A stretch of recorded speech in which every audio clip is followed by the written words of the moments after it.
ano nga ba yung working hours namin at bakit nga ba wala kaming night shift? Good morning! Ano nga ba yung working hours namin sa trabaho? And since kami po ay metal press at maingay po siya, morning lang po kami, wala po kaming night shift.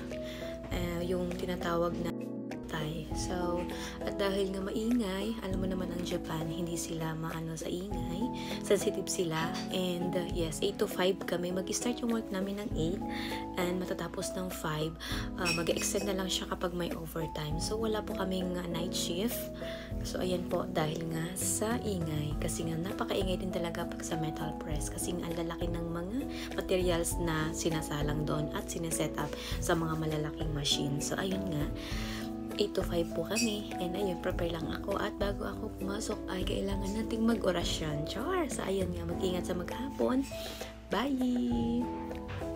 Isang beses, nagreklamo nga yung kapitbahay namin kasi nga daw maingay. Pagkakatanda ko noon, overtime kami and mga 7 PM na nga yun. At kung iisipin, maaga pa naman, diba? At dahil sa reklamo ay agad-agad nagpagawa na ng soundproof yung company namin para malesen din yung ingay at hindi masyadong marinig sa labas. Lalo na kapag ang mga kapitbahay ay mga ujisang or may mga edad na masyado ng sensitive sa sound. Kaya hanggang dito na lang muna. Bye!